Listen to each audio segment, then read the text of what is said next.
It's kind of a special show we got for you this week.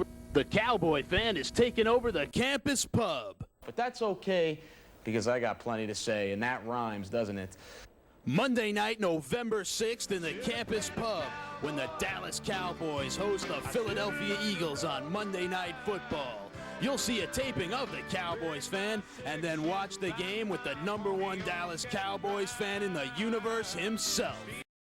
Dallas are going to be at home on January 14th, hosting some garbage teams they can romp so they can go to the Super Bowl 2 weeks later, and there's nothing anybody can do about it. Plus, there'll be free wings and lots of cool prizes to give away. But most importantly, you, the fan, will get your chance to speak your mind to the Cowboys Fan live during the show. Tickets go on sale at the box office in the University Union for Monday night, November 6th. I don't know what the hell I'm talking about right now. Can you dig it? Can you dig it?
How you doing, Binghamton? We're coming to you from the campus pub this week for Week 11 of the Cowboy Fan.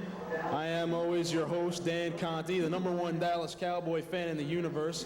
Kind of a special show we got this week. We are watching the Cowboys and Eagles live on Monday Night Football as we tape this show. Game's about to get underway. Al Michaels is doing a little pregame right now with his cohorts, Dan Deerdorf and Frank Gifford.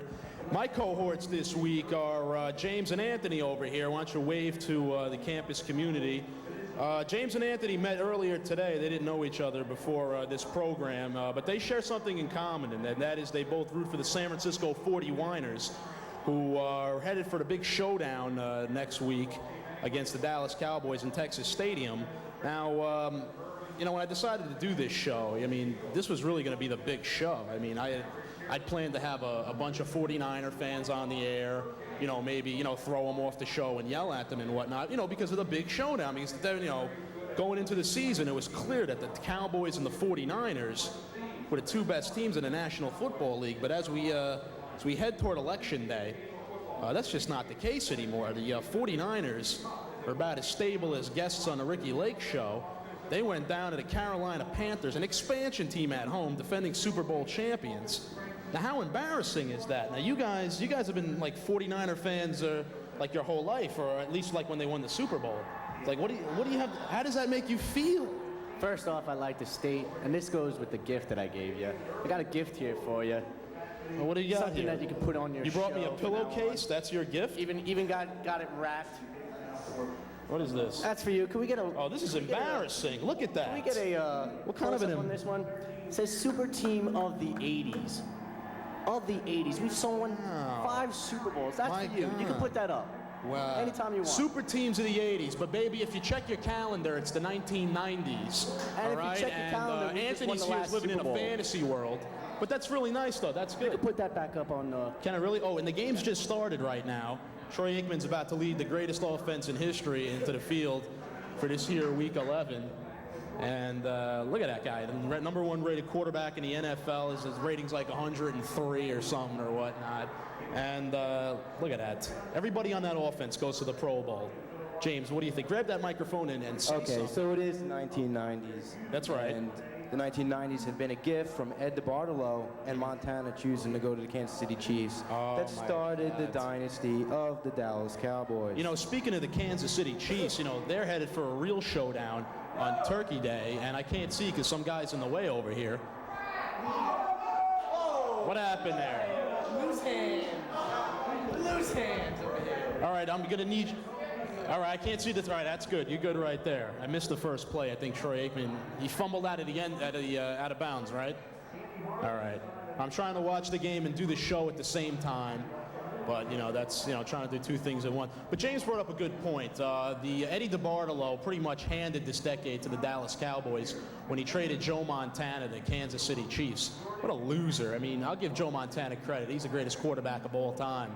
During this intermission, I'd just like to argue a little case here. You know, I'll give you the season. You guys came up with a good year to do this show. That's right. I'm glad you've conceded defeat because as a 49er fan, you just got to give up. Because there's no way you're going back to the Super Bowl. All I have to say is that your little dream season's over, and your little masquerading as Super Bowl champions, it's done. Because listen, don't be masquerading, because a guy in shades will know, all right? Great teams are able to rebound, and they'll rebound. Come next week. What's going to happen next week is I see Rodney Pete. Yeah. Anyway, so originally I had planned this show this would be the big climax against the 49ers, but that showdown's gone down the toilet, and now I probably have to discuss some other things happening in the NFL because I had just planned to only talk about the 49ers and Cowboys. But with recent events, that is now impossible. Big news in the NFL today. The Cleveland Browns are headed to Baltimore, bringing that city some NFL action for the first time since the Colts left for Indianapolis in 1984. The moving van. Somebody just real happy about that. I think that's just total farcical. I don't know why Cleveland, the Browns are going to Baltimore. I think that's total shot to the NFL. If they do it, it's just bad. Yeah, Worse than the Cowboys. I mean, personally, it's nice to see Baltimore get a franchise back, but I mean, the Browns have been involved in Cleveland, the NFL, since back in the day in 1946, and they got some pretty storied history there, even though they've never gone to the Super Bowl. And they were my Super Bowl pick for this year, but I've finally given up on the Cleveland Browns. They lost embarrassingly to the Houston Oilers at home last week, 37-10. So a few more people are filing into the pub here.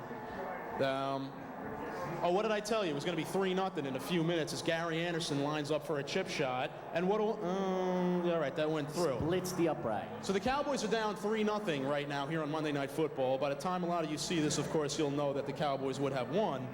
But I'm not too worried about that. For those of you who just joined us, my guests today are Anthony and James. And Anthony was nice enough to present me with this little gift about the 49ers, the team of the 80s. And it's nice to know that people on this campus can live in a fantasy world and, you know, turn the clock back, because it's the 1990s right now, and Dallas is in the midst of wrapping up the greatest decade of football in history. They're going to... Dan, can I just ask you one question before you talk to me. Who won the last Super Bowl? The last Super Bowl was won by the San 49ers. Francisco 49ers. Yes. That's correct. They kind of backed into the Super Bowl last year when Emmitt Smith pulled like 4 hamstrings going into the NFC title game. And I'm not using any excuses. No, I don't want. See, there's a difference between explaining situations and whining, which is a trademark of 40-whiner fans such as yourself. Please. Now, what happened last year was, I mean, it's tough to win back-to-back, as we all know. Dan, there's a tear in your eye. There's a tear. No, there's not. There's no tear in your eye. That's the sweat that you've been sweating since the 49ers lost to the Saints and Panthers, 2 of the worst teams in football at home when you're defending Super Bowl champions. But as I was saying, what happened last year, it's always tough to repeat in sports, especially nowadays, with free agency and parity and whatnot. And this is not making excuses or nothing, but injuries were bound to wreck the Cowboys last year. Troy Aikman broke his thumb for the November matchup in Candlestick last year, and that affected his play. He didn't play as well as he normally does. And then, as a result, the 49ers got home field advantage out of that, and which they were able to blow a 21-0 lead at home in an NFC title game. And we all know that home field advantage means a lot when... how many interceptions did Troy throw? In the title game? I don't know how many. Couple of minutes. In the first game, he threw 3 interceptions in November. I don't know how many he threw in the NFC title game. He had at least 2 I can think of. Eric Davis ran in for a touchdown. But, that doesn't concern me anymore. getting back to my point, Jerry Rice, the hardcore I'm talking about loser Alvin that he Harper is. because he's the one reason why the Cowboys made it past Steve Young, aside from the fact that Montana wasn't there to defend his The team. reason why Jerry The reason why Rice- the Cowboys ever got into the Super Bowl is because Alvin Harper can jump higher Pataki, than I'm going to pull a plug people, on you in a so second, we have right? big fat linemen and a guy that can jump real high. That is the Cowboy dynasty, okay? All right, so now that James has said his piece, I'm going to wrap up my little opinion segment right here as I watch Rodney Peete, former Cowboy backup quarterback, look for nobody, loft up a lame duck, nobody's home, he's well covered and whatnot. But as I was saying, Jerry Rice, the reason why he was such a great quarterback, wide receiver, is because he's such a classy guy when he came up in the league. But 2 years ago, he decided to get all hardcore. He got thrown for a 15-yard unsportsmanlike penalty in a Cowboy romp. And he tried to be Michael Irvin. Now people say, well, Michael Irvin does the same thing. Well, you know what, baby? Michael Irvin's supposed to do that, all right? Because Michael Irvin started that at the University of Miami. So when Michael Irvin's talking his trash, that's his style. But talking trash is not Jerry Rice's style, and he should stick back to being laid back and, you know, calm and cool and collect and a class act, because that's what he was. But now he's a sellout, okay?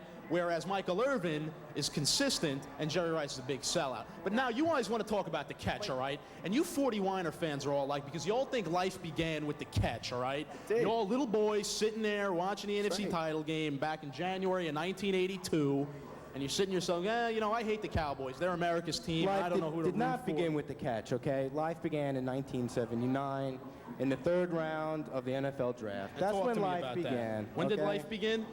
Oh, when you drafted Joe Montana. Hold on, let me talk to my general manager, Roy. What's going on, Roy? How you been? How you been? I'd like to thank everybody for coming down today.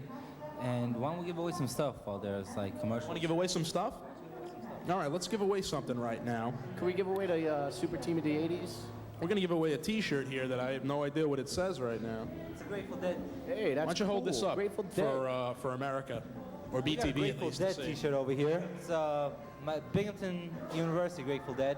That's the Grateful Dead. But somebody here wants this T-shirt, but you were saying, Roy. How are we gonna give it away? We can't give it away to the people out of TV land. We gotta give it to somebody over here. Yeah, we got to give it to someone in the pub here who came down here to show their support for Binghamton Television, Well, you the know, Cowboys, we have a and mic whatnot. up there. If we give them a question and they That's step up to the true. mic- If anybody really wants to win this T-shirt or something, you know, go up to the microphone located right there What's in the the middle of question? the area. You got And a Cowboy question by any chance? I do have a Cowboy question for anybody who feels like answering it. I mean, it's just a T-shirt and all and whatnot, and I don't got a real hard question for you. Just, you know, come up here and try and win a T-shirt, anybody. What's the question? Too late. The game's back on. All right, the game's back on right now, and, well, we got somebody who's looking to win a T-shirt. Why don't you go ahead there, son? I got a question. Well, what do you got for me there? What do you think about the Rams this year? What do I think about the Rams? Well, the Rams started off at 4-0. Of course, they moved to St. Louis this year. And they started off pretty good. They had no turnovers in their first 4 games. Of course, they hit the schneid. They've won 1 of their last 5 games, and they look like big pretenders, just like the 40-Winers and the rest of the NFC West, excuse me. Could you please stop? What's that? Stop what? Stop railing on the 40-Winers? They're injured. You know, I'm sick and tired of this, but I'm going to tell you why, all right? I don't care if you're injured, all right? Injuries are part of the game, and that's just the way it is. But if the 49ers think they're going to, get hit in reverse and back into the Super Bowl, forget it, baby. Because that means you're going to have to go into Dallas on January 14th. And the San Francisco 40-Winers cannot win in Dallas, and they've shown that throughout the year. As I'm getting to watch Troy Aikman, the greatest quarterback of the 90s, hit that. Look at that. That's beautiful. But look at him hold on to the ball. Brent Jones drops that ball. You know why? Because he's not as good as Jay Novacek. He's not in the same league. He's just open because everybody's covering Jerry Rice and John Taylor. I thought you were and a that's true just football. the way it is. I thought you were a true football analyst. I thought you really knew a lot about football, but I do. obviously you've proven me wrong. What, that Jay Novacek's better than Brent Jones? That's easy. Come on. Well, how can you say Brent Jones is better? What's your backup on that? Equals. What numbers did Novacek have last year? He was garbage. And he's garbage this year too. Last He's year, not getting anything. Stop.